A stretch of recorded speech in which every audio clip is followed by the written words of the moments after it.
The following is a very broad collection of curious and bizarre tales from history. These stories are all very different in nature. Some of them are absolutely true, while others have merely been reported and accepted as truth at some point in history, however unlikely they may sound today.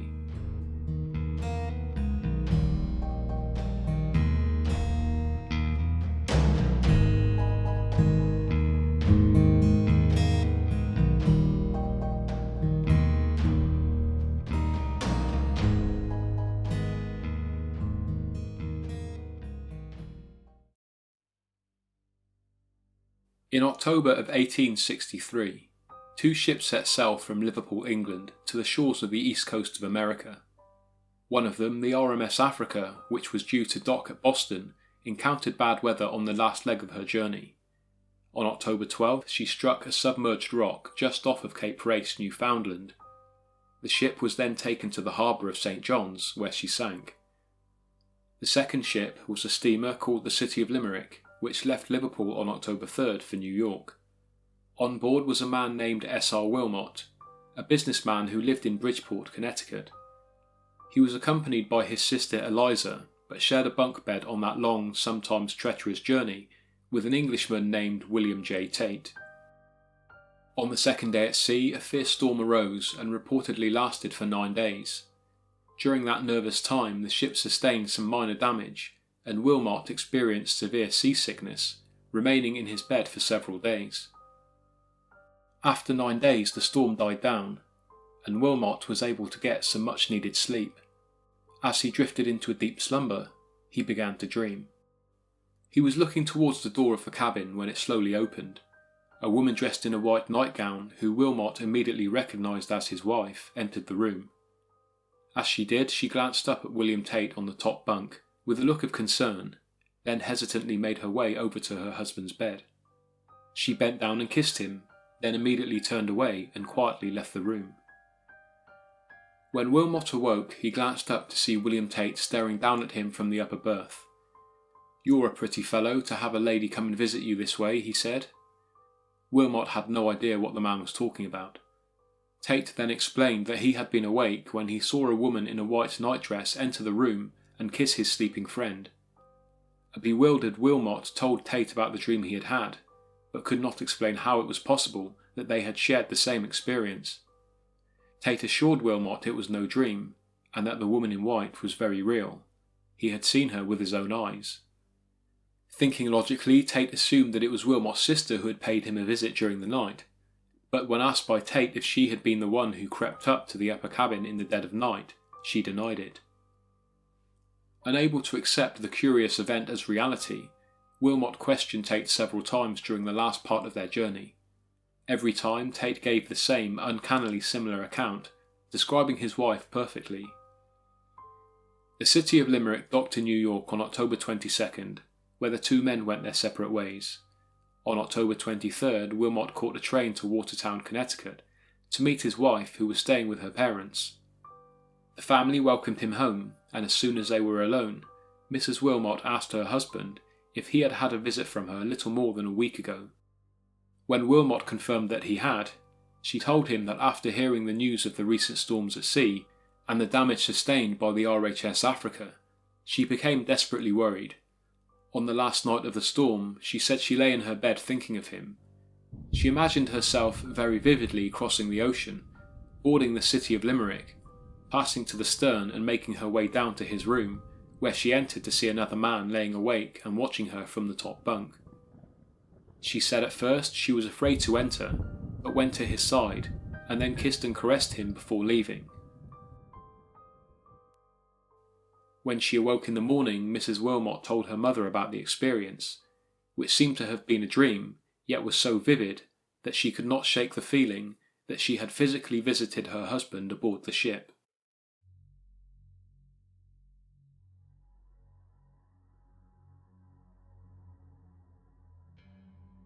Back in May, I covered the Ratcliffe Highway murders of 1811. While reading through newspapers from that general period, I came across another, very different bizarre tale from the same location. This story has changed slightly over the years as it has been reprinted and retold. The truth has been blurred and embellishments have no doubt been made. I've based the initial retelling solely on the newspaper reports from the same week, but I will later cover variants of the story as it was later retold. On Monday, October 26, 1857, 5-year-old John Wade was playing on Ratcliffe Highway in East London. There is no mention of who the boy was with, but as he blissfully minded his own business, a very large Bengal tiger appeared from the adjoining Bet Street. The apparently distressed animal bounded towards John Wade and seized him in its teeth. As the frightened, unsuspecting crowd scattered in all directions, the animal tore at the boy's arms, chest and face, sinking its teeth into John's right shoulder and dragging him along the highway. Clearly in no position to defend himself, for a moment it looked as if young John Wade would be mauled to death on the streets of East London by a fully grown Bengal tiger. It was then that a man named Charles Jamrach, accompanied by 2 other men, ran out of Bet Street and to the boy's aid. Jamrach struck the tiger across the head and nose with a crowbar, forcing it to let go. Jamrach's companions, who were carrying ropes, somehow managed to tie up the animal and dragged it back to the warehouse on Bet Street. A police officer by the name of Stewart picked up the badly injured John Wade, and a cab was called to take him to the London hospital, where he was taken care of by a surgeon named Dr. Forbes. John Wade was said to have suffered a great deal of blood loss and was in shock, but miraculously survived the ordeal. And that was pretty much all she wrote, according to reports from that week. What could quite easily have led to a story of epic proportions involving a man-eating tiger running wild across the streets of East London ended surprisingly quickly. So, how did this happen? Well, earlier that morning, a ship called the Germany docked close to Hambro Wharf, which was situated a short distance to the west of the Tower of London. On board that ship was an unusual cargo of wild animals, destined for an exotic pet shop at 180 Ratcliffe Highway, owned by well-known collector and supplier of exotic animals Charles Jamrach. At the time, Jamrach's Wild Beast Emporium was the largest of its kind in the world. When a wagon carrying the cargo arrived at the shop's warehouse on Bet Street at around 12:30 p.m, workmen employed by Jamrach began to unload the various cages and boxes, moving them one by one into the warehouse. The arrival of the animals had attracted a large number of curious spectators, so a police officer named Stewart was appointed to oversee the delivery. But it was when Jamrach's men attempted to manoeuvre a heavy steel cage containing a tiger that the situation took an unsuspected turn. The animal, frightened and restless, kicked out its legs, forcing the cage open. The onlookers scattered as the tiger bounded towards Ratcliffe Highway, where moments later it would attack 5-year-old John Wade. The story was popular and was reprinted many times in the weeks, months and even decades to come. Details unreported at the time were added, and slowly descriptions of the events changed considerably. For example, we are told in October of 1857 that Charles Jamrach was the hero of the story, striking the tiger across the nose and freeing John Wade from certain death. In another version of the story, a man named Richard Driscoll, an employee of Jamrach, claimed to be the man who saved John Wade, earning himself the sum of £10 for his gallantry. When later giving his version of events, he said, "At first we were hopeless, but the idea seized me. The only way to do this was to attack and down her with a crowbar. This I did. The boy was clear from the tiger, and placing a rope on her neck, we dragged her home victorious. For this I was always known as Tiger Dick." More than 20 years later, the story was changed again. The tiger, no longer depicted as a crazed animal, walked quietly along the street. In this version, John Wade was said to be unhurt, and instead of the tiger being tied up with ropes and dragged back to the warehouse, it's said that Jamrach merely led the animal back unassisted. However, the incident would cost Charles Jamrach when legal action was brought against him by the young man's father. The experience, unsurprisingly, affected John Wade deeply. His parents said that John was unable to sleep at night due to nightmares. He had become shy, was afraid to go outside, and struggled to concentrate at school. In all, the court case cost Charles Jamrach £300, with £60 of that going to the Wade family as compensation. So what became of Jamrach's tiger? Well, 2 days after the attack on John Wade, the tiger was sold to a Mr. Edmonds, whose travelling menagerie had stopped in West Bromwich. On the day the tiger arrived, it broke through a wooden partition separating its enclosure from that of a lion's. A fight ensued between the two animals before the lion succumbed to its injuries and died. Interestingly, Richard Driscoll, the same man who claimed to have fought off the tiger on Ratcliffe Highway, portrayed himself as a hero again in this case, claiming that he was the one who separated the animals before the lion died. According to him, the deadly clash happened at Jamrach's warehouse in London hours after the animal was recaptured, and not 2 days later 140 miles away in West Bromwich. It's not known if Richard Driscoll was ever confronted about his tall tales. The memory of the Ratcliffe Highway incident lives on in the form of a sculpture. The 7-foot statue, a somewhat unthreatening depiction of the confrontation between John Wade and the tiger, now stands at the north entrance to London's Tobacco Dock.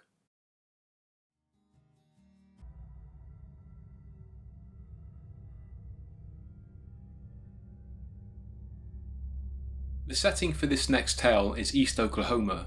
The year is 1901. Bessie Brown, a young Christian woman from the town of Cameron, was once described as one of the most beautiful girls in Oklahoma.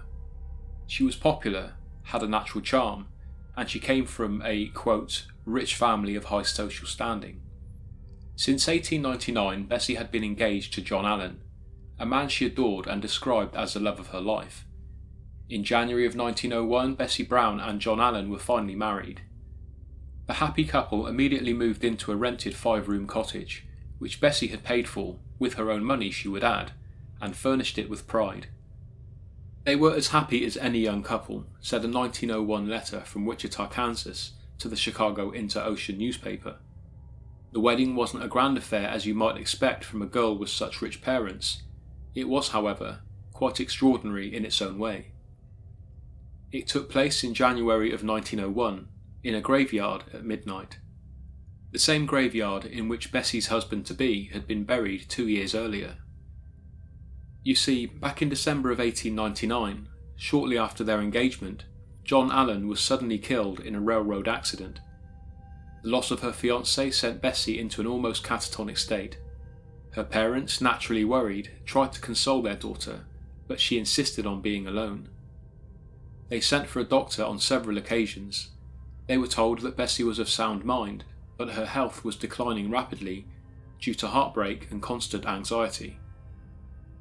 For almost 2 years Bessie grieved, until December of 1900, when she suddenly withdrew from her grief and became exceedingly happy. So much so that her parents thought that she was, quote, under the influence of some drug. She explained to her parents that she had seen the ghost of John Allen, and that she had promised to marry him in death. She said that she had promised him this when they were engaged, and now, as he had shown himself to her, she intended to keep that promise. Speaking to a Wichita newspaper, her father said, "Mrs. Brown and I feared the poor girl had lost her mind, so we went to Dallas for a specialist to make another examination. He pronounced her mental condition perfectly normal, and said that she was not under the influence of any drug." Over time, Bessie, who was said to speak reasonably about the subject, convinced her parents that she was not insane, telling them that she understood that she must seem so to them, but she was going to marry her dead fiancé. When the family called on a minister and asked him to perform the ceremony, he tried to dissuade Bessie, telling her that it was unchristian to want to marry a mere apparition, but Betty insisted. So, one night in January of 1901, just before the stroke of midnight, the minister went with Bessie Brown to the cemetery where John Allen had been buried 2 years ago. There, under the stars of the midnight sky, they were married. Bessie's father, even after the ceremony had taken place, said that he and his wife were doing all they could to help her forget about the ghost of John Allen, but admitted that they were likely to fail. Most of the people of Cameron, Oklahoma apparently had a different view. The same Kansas newspaper finished their article with the following: "The town people are much excited over the matter. She can be seen sitting in the back porch conversing with an invisible companion, and often walks along the street talking aloud to a person whom no one else can see. They all know Miss Brown to be a Christian woman, and one who would not deceive anyone for the world."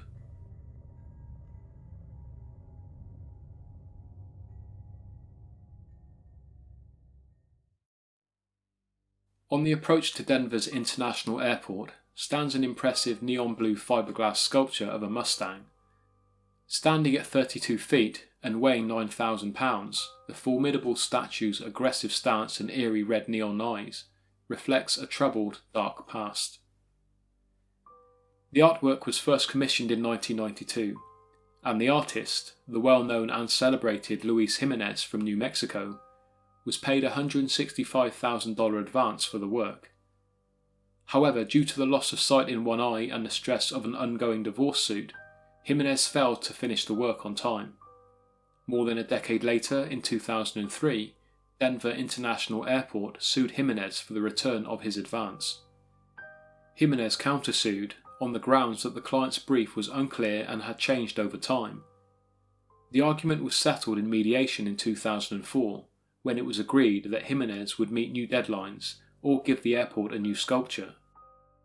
In 2006, while working on the sculpture at his New Mexico studio, the now 65-year-old Jimenez was struck and pinned down by the freshly painted head of the Mustang after it came loose from its hoist.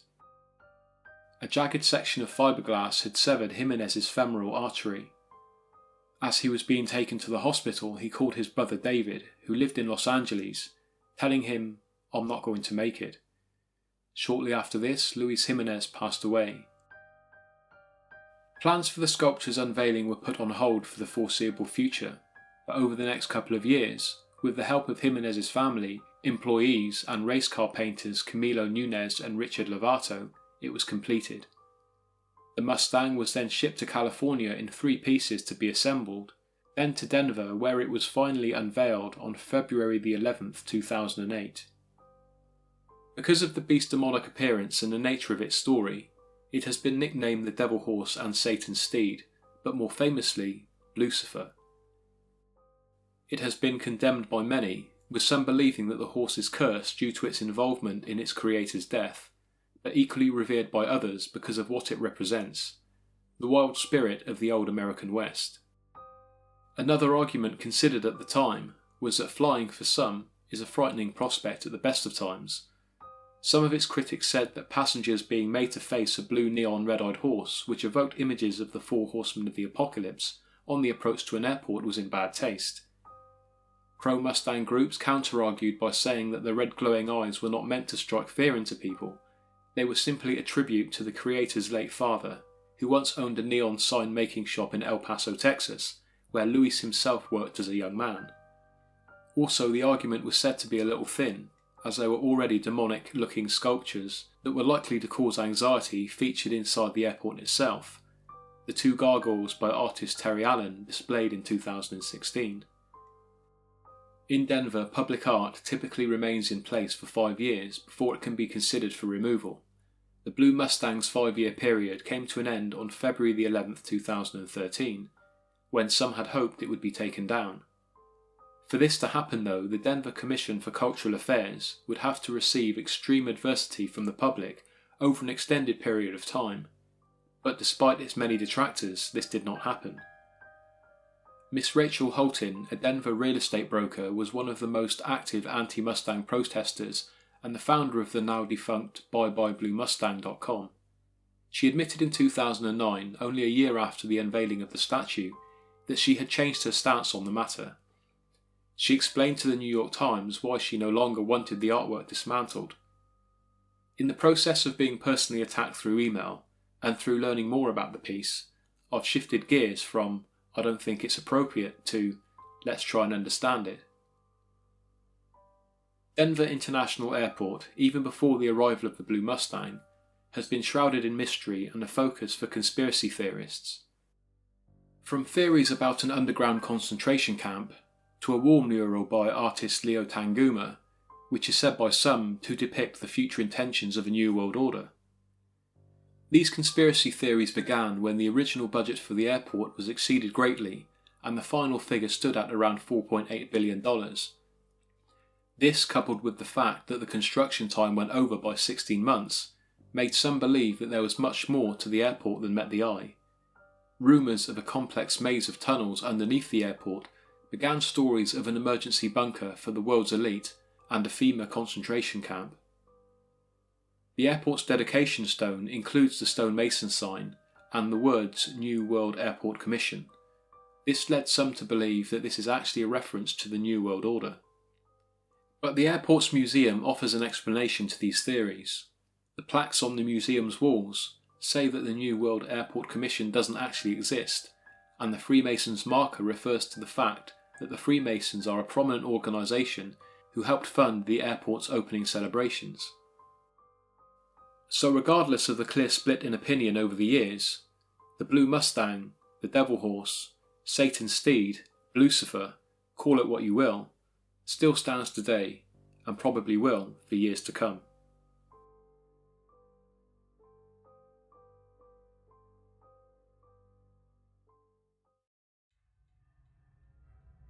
Close to the banks of the Mississippi River lies the city of Sainte Genevieve. It was here in August of 1877 that a farmer by the name of Jacob Erst and a group of men reported seeing an unimaginably large creature on the banks of the Mississippi. The story, which first appeared in the St. Louis newspaper Globe Democrat the following month, was later reprinted in many papers across North America and Europe in the weeks to come. Jacob Erst, a farmer who lived 10 miles north of Sainte Genevieve, first saw the creature as he rode along the river's bank. Overcome by fear and excitement, he galloped to a friend's house, where he managed to persuade the man and his 2 sons to accompany him back to the site. Jacob Erst's description, as it appears in print, is as follows. The monster lay in the sand sunning itself, evidently oblivious to all surroundings. A hasty survey was taken by the party, and it was agreed that it was at least 70 feet in length. The head, as described originally by Egan, was shaped much like that of a dog, but Mr. Erst maintains that it bore greater resemblance to that of a sea lion, though several times larger. The pelican-shaped bill was also observable, and this was estimated to be 5 feet in length, being very sharp and pointed, and having the appearance of an immense horn or tusk for the use in offensive warfare. The body was the size of a flour barrel, and covered with brown, shiny scales as large as a human hand. Along the neck was also observed the mane, long and tangled like that of a horse. It had 6 legs, and on each side a large fin or paddle. The tail was long and gradually sloping to the end, which was set off with a fan-like fin, and the edges of the tail were indented, so as to give the semblance of a double-edged saw. For 10 minutes the creature was said to have led there, wiping its tail in the sand and making loud grunting sounds, which scared the men's horses. The horses were taken back to the farm, and the men returned to observe the creature again. At this point, a young man by the name of James Stevens shot at the beast with his rifle, but no damage was done, and it appeared that the creature was oblivious to the attack. At this point, all men opened fire. The beast, described as a great leviathan, let out a tremendous snort, turned to the river and rolled in, the water turning violently as it disappeared below the surface. It then made fast progress downstream, blowing water 10 feet into the air as it went, before disappearing beneath the muddy waves. This was the last the men saw of the mysterious beast. As they approached the spot where the monster had been, they saw tiny specks of blood. About 10 shots were fired, they said, but the damage appeared to be minimal, and all men agreed that the creature had most probably lived. News of the Mississippi monster spread quickly, and much excitement surrounded the incident, but although boats were made available, no volunteers came forward to venture out and track down the creature. Incidentally, 3 more reports, thought naturally to be linked to the incident, came in at around the same time. One of them concerned a 20-foot yawl boat, sailing 15 miles upstream from where the monster had been seen. 2 men said they had been rowing the boat when it was hit and tossed 10 feet into the air by a large unseen animal. Managing to get back into the yawl, the men then paddled her back to the riverbank as quickly as possible. The second came from a Sainte Genevieve farmer who had recently lost his horse. The horse, he said, often came to the bank of the Mississippi to drink, but on this occasion had not returned. A third report came in from another resident who said that they had found the head of a cow in the shallows of a sandy bank. It looked as if it had been ripped from the body.